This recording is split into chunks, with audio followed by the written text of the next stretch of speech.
Took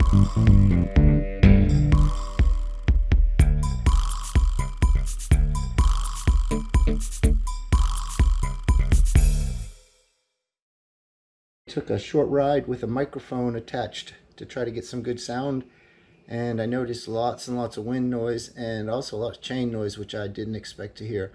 Anyway, got home, I cleaned and lubed the chain, and I found that the chain is very, very tight. My chain's usually adjusted pretty well. I think maybe something slipped. So anyway, I'm going to adjust the chain and take you along with me if you'd like to see how to adjust the chain on the Triumph Speed Triple 1200 RS. So I have the bike up on the stand, and I'm going to look to see how much slack there is in the chain. And by lifting this up, you see there's hardly any. So you want to rotate it and find out where it's the loosest, find out where it's the tightest. Usually they're this is just really way too tight. I don't understand why. It wasn't that tight the last time I rode the bike, I guess. I think something might have slipped. So that's too tight. You need about an inch of slack with no weight on the bike. The tools you're going to need, two of the tools come in this spanner wrench that comes with your Triumph kit, the handle that goes with it, this and this we don't need right now. You'll need a 12mm socket. Preferably you want to use a 6-point socket. They tend to not strip out and damage bolts as badly. I've got a 3-inch extension. This is a 3/8 inch ratchet, and I'm going to loosen. Also going to need that torque wrench over there. And what we're going to start by doing is loosening this bolt and this bolt. They loosen up the wheel in the eccentric adjuster here, so you can put your spanner wrench on the toothed gear right there to adjust it.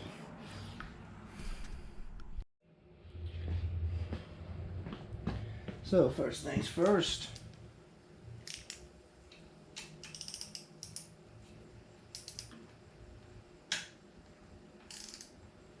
loosened.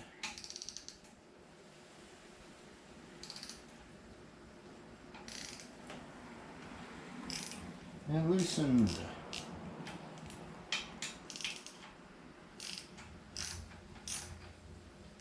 I may take those out and clean them and put a little Loctite on them. I'm concerned that this slipped, so I think I will do that. Let me first of all take them completely out as well.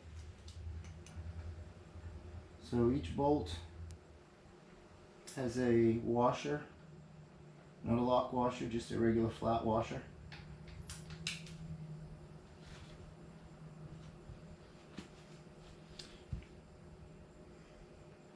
Bolt, flat washer, bolt.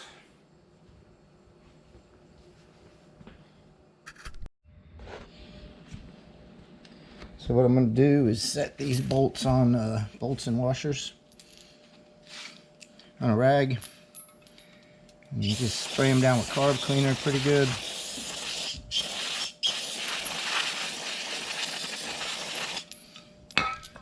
And then wipe them down. Washers I'm not as concerned about. Clean the heads. Clean the threads.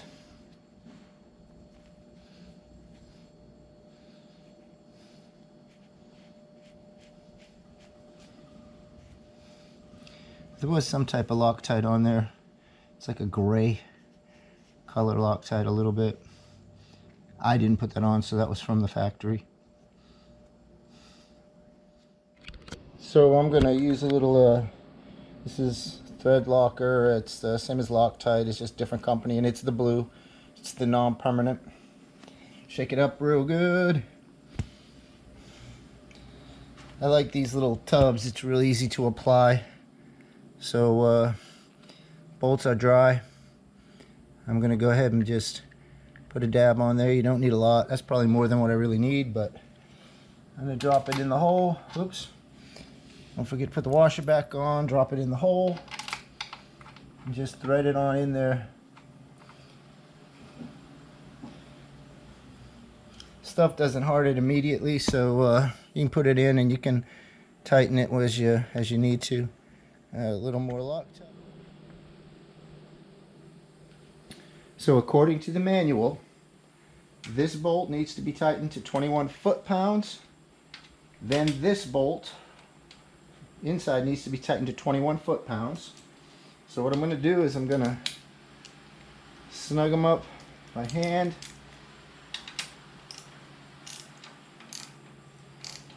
But it's definitely this one first and then that one, and you're supposed to go 21, 21, then retorque this one to 21 to 21, because sometimes by tightening that one, this one will loosen.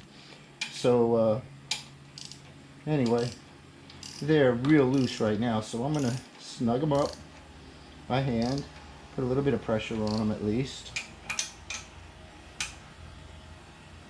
And there's, okay, that's pretty snug. That one's pretty snug, and I checked this to see, and sure enough, see, it loosened up a little bit. Alright, now I'm going to, before I torque them down, I'm going to check that tension one more time. So, off we go to here. And, okay with that. Might be a touch tight in that particular area. Okay with that. It's a touch looser.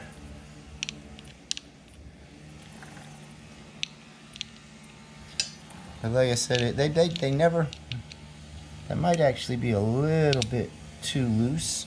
But you know what? I'm gonna, like I said, I prefer it. Alright, I'm gonna call that good. And then the next step is to torque them down according to torque specs. Don't tell nobody, but I might torque them a little heavier than what you're supposed to be. So, I'm at zeros. I'm going to put it up to 20 to start with. That's 20 foot-pounds. And you start with this one.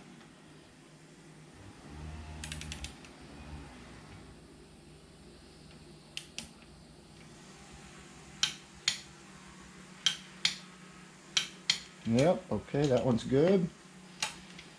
I don't know how accurate this wrench is. There is a way to calibrate these things using weights.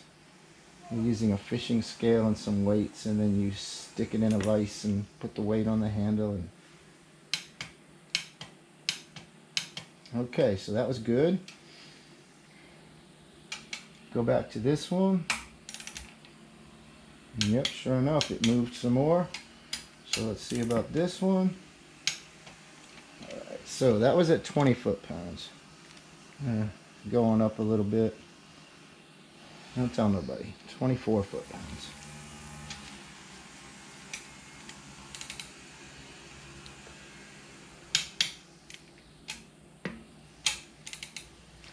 Careful you don't scratch your rims.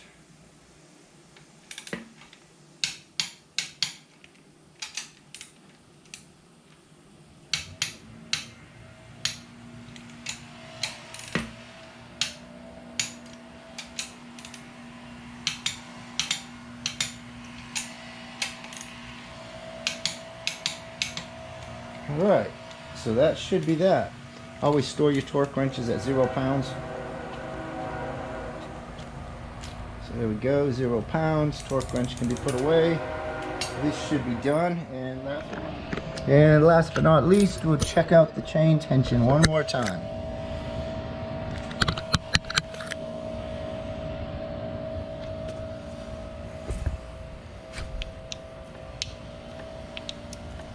That's pretty good. That's pretty good. I'll say that's okay.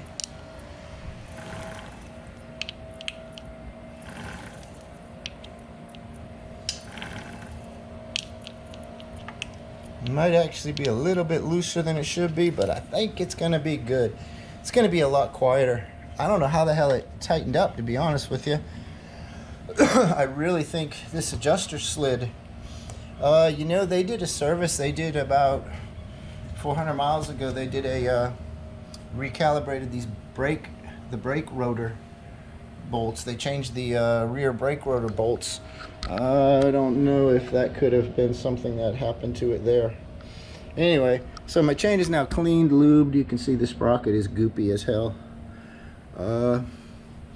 I don't generally wipe it off before I ride, so all that shit will get thrown on the rims, and after the next time I ride it, I'll have to come home and polish up the rims. But that should be good to go. I can go ahead and pack up the garage. I'll let the folks get their van back in here.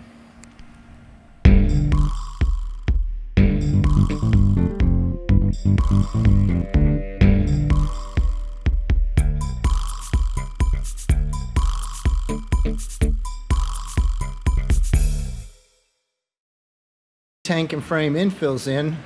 I noticed the coolant reservoir was low, so I'm going to go ahead and add some coolant. I did go and buy some Triumph D2053 Organic Acid Technologies coolant.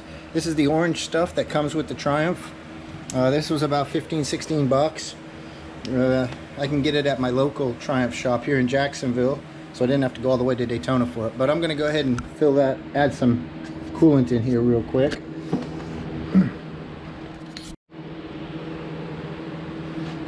First thing, I'll pop this cover off. This is one of the few covers on there that only has pops. I also have duct taped in these, the Allen key and the Torx key. I've heard that some people say they loosen up, so I've duct taped them in. Covers off. Let's see if I can add some to this. Let me get this right out of the way. And pouring that in is going to be a bitch. Let me get a funnel.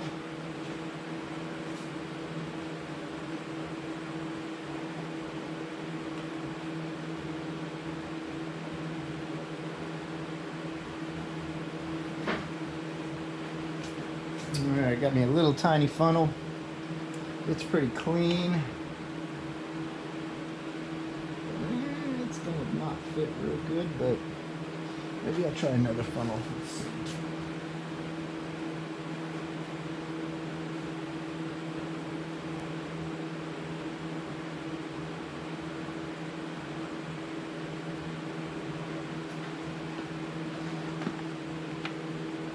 Oh yeah, that would probably work better. Let me clean it.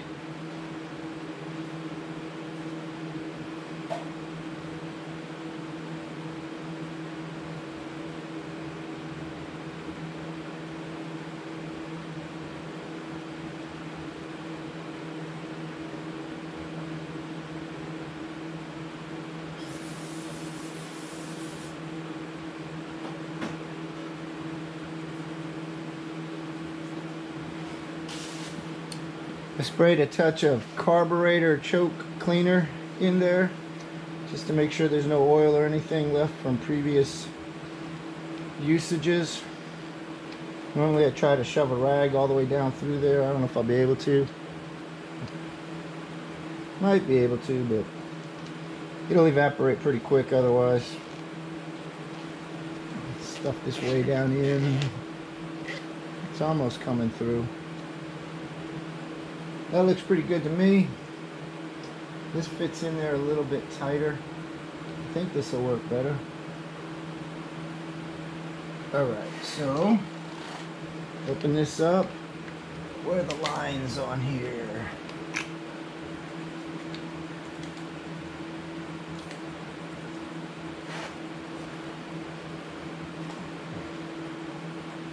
Okay, I don't see the maximum minimum lines. Oh, there they are.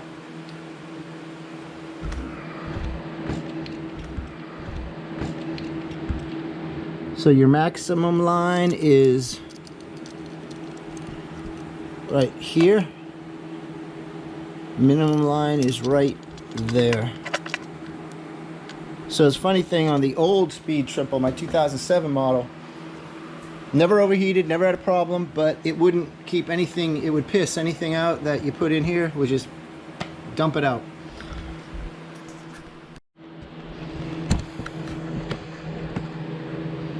It would not keep anything in the overflow whatsoever. So this one had fluid in the overflow up until very recently. I didn't notice it until I changed those infills. So here we go, let's put some in there. That's right square between the minimum and maximum. I'm gonna put just a touch more.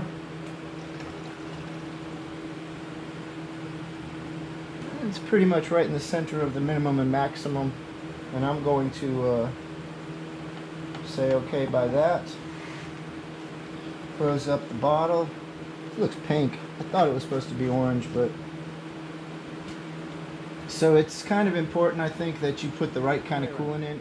If you have OAT, organic acid technology coolant, you are not supposed to add IAT, or inorganic acid technology coolant, because it can gel up.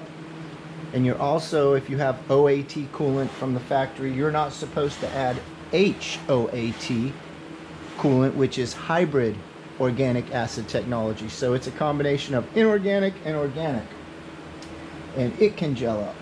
However, if you have HOAT coolant from the factory, you can add OAT coolant and be okay. It's kind of a tricky thing, and so it took me, I ended up buying, supposedly this is exactly what it comes with. In the manual it tells you in 2 different places, there's like 3 places that tell you what kind of coolant it has. One place says OAT D2053, which is this stuff. Another place says you're supposed to fill it with HOAT. And I'm not sure about that. I'll try to take a picture of that in the manual and show you guys. But I did find one place in the manual where there's a box that says it's equipped with D2053 coolant from the factory. And so that's what I'm using, and even if this is an HOAT bike, supposedly you can add OAT coolant and it will be okay. Anyhow, so my coolant level is about where I need it to be. It's not as high, I was thinking it's supposed to be way up here, but I'm right between the lines. I am pretty much right between the minimum and maximum lines. Once again, minimum line is right here where the bottom of, where that flat edge of that knife is. Maximum line is right in the center of the knife there. So I am right in the middle of the 2 lines. So time to put the bike away. I'm going to take it off the stand. One of the things I like to do is look for the hole that goes all the way through. There it is right there. Leave it right up top. That way it makes it easier to put that retaining clip in. So that hole's right on the very tip top. Let it down gentle. It will fall to the kickstand gently. Alright, that looks pretty good.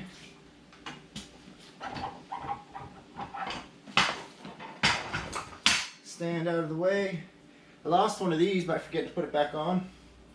Where's the hole? There's the hole that it goes in. That's a hole through the hole. It's around. It's snapped on. That's good. The safety retainer is on. The bike is